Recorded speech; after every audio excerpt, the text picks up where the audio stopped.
Are you wondering what the difference is between an LLC and a sole proprietor? I'm Camelia. I'm an attorney for business owners here at Imani Law. And a question we get all the time from business owners is, should they be a sole proprietor or file and have an LLC? So let's talk about the difference between the two.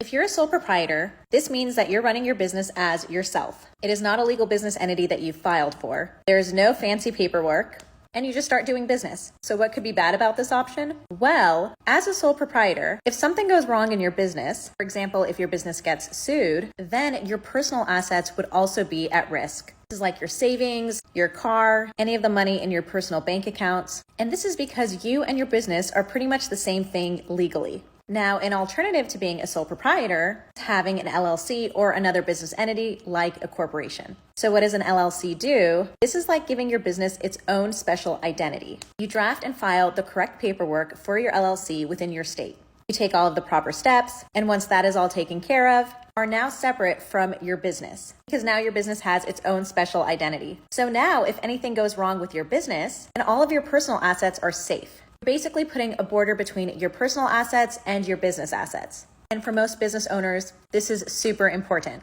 So to sum this all up, LLC protects your personal assets, while being a sole proprietor ties you and your business and keeps it together. If you want to get started on the LLC process, our firm can take care of the entire process for you. You can click the link in our bio to get started on a legal strategy call. And in this call, so that you can get set up the proper way. Hope this was helpful, and feel free to follow for more tips.